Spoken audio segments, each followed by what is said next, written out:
বাড়িতেই রেস্টুরেন্ট স্টাইলে চিকেন ভর্তা বানাতে চান? চলুন ভিডিওটা দেখে নিন।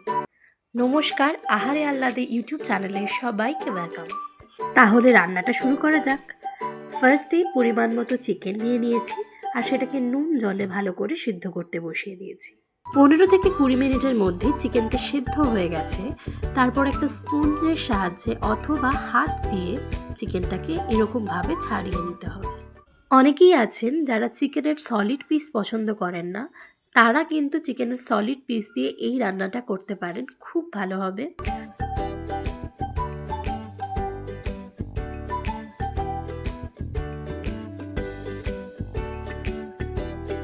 এবারে বাকি উপকরণগুলো দেখে নেওয়া যাক। একটা ছোট বাটার, কাজু, চারমগজ বাটা একসাথে, পেঁয়াজ কুচি, আদা রসুন বাটা, কাঁচা লঙ্কা চিড়ে নেওয়া, ছাড়িয়ে রাখা চিকেনটা, একটা সেদ্ধ ডিম আর চিকেনের যে স্টকটা ছিল সেটা। কড়াইটা গরম হয়ে আসলে তার মধ্যে দিয়ে দেব সাদা তেল। এটা কিন্তু বাটারেও করা যায়, আমি এখানে সাদা তেল ইউজ করেছি। তারপরে তেলটা যখন গরম হয়ে আসবে তার মধ্যে ছেড়ে দেব কুচিয়ে রাখা পেঁয়াজগুলো। মিডিয়াম ফ্লেমে কুচিয়ে রাখা পেঁয়াজগুলোকে হালকা করে ভেজে নেব, যতক্ষণ না গোল্ডেন কালারের আসে, হালকা গোল্ডেন কালার। তারপরে তার মধ্যে দিয়ে দেব আদা রসুনের পেস্টটা। এবারে ভালো করে মশলাটাকে নাড়াতে হবে যাতে আদা রসুনের যে কাঁচা গন্ধ সেটা চলে যায়। মাঝে যদি কড়াতে ধরে আসে তাহলে যে চিকেনের স্টকটা রেখে দিয়েছিলাম খুবই সামান্য পরিমাণ, সেটা আমরা কড়াতে ইউজ করতে পারি।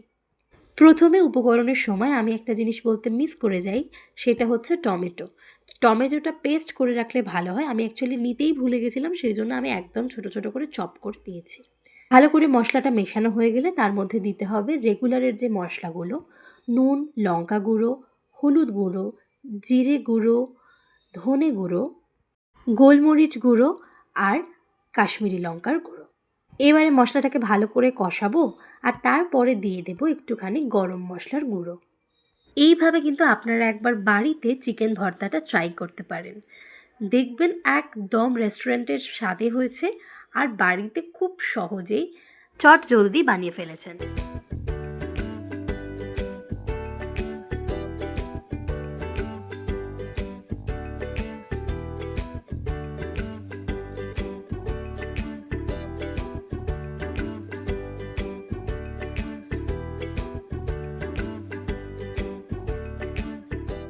মশলাটা ভালোভাবে কষানো হয়ে গেলে দেখতে পাবেন মশলা থেকে তেল অলরেডি ছেড়ে এসেছে। তখন ছাড়িয়ে রাখা যে চিকেনটা সেটা দিয়ে দিতে হবে কড়াইয়ের মধ্যে। এবারে আস্তে আস্তে মশলাটার সাথে চিকেনটাকে ভালো করে মিশিয়ে নিতে হবে যাতে সব জায়গাতে ফ্লেভারটা একদম সুন্দরভাবে মিলিয়ে যায়।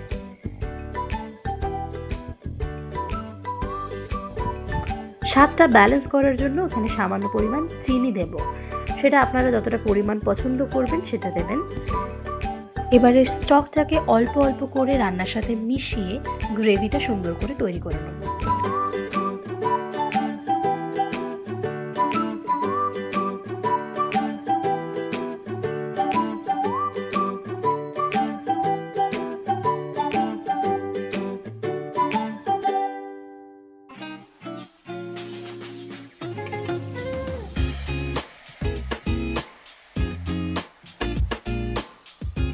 পুরো স্টকটা দেওয়া হয়ে গেলে চিকেনটা একটু ফুটতে দেবো আর তখনই দিয়ে দেবো চিড়ে রাখা কাঁচা লঙ্কাগুলো। এরপরে দেবো যে ইনগ্রেডিয়েন্টসটা সেটাই আসল উপকরণ, চারমগজ এবং কাজু বাটা, সেটা দিয়ে দেবো চিকেনের মধ্যে। ভালো করে মিশিয়ে নিয়ে এবার এটাকে ফুটতে দিতে হবে। আর একদিকে যে ডিম সেদ্ধটা রেখেছিলাম সেটাকে ভালো করে স্লাইস করে নিতে হবে। যে যেরকম পছন্দ করবেন 1/4 করেও দিতে পারেন অথবা কুচি করেও দিতে পারেন। আমি একটু স্লাইস বেশি করে তরকারিটা পুরোটা ফুটে আসলে তার মধ্যে ছড়িয়ে দিয়েছি। একদম মাখা মাখা হয়ে গেলে তবেই গ্যাসটা কিন্তু বন্ধ করবেন, এইটা মাখা মাখাই খেতে ভালো লাগে। রেসিপিটা কেমন লাগলো জানাতে একদম ভুলবেন না কমেন্ট সেকশানে। যদি ভালো লেগে থাকে তাহলে লাইক করবেন, শেয়ার করবেন ফ্যামিলি অ্যান্ড ফ্রেন্ডসদের সাথে আর সাবস্ক্রাইব করবেন। খুব শীঘ্রই দেখা হচ্ছে একটা খুব সুন্দর ভিডিওর সাথে, খুব সুন্দর একটা রেসিপি নিয়ে। ততক্ষণ স্টে টিউনড অ্যান্ড সাবস্ক্রাইব আহারে আহ্লাদে। ভালো থাকবেন।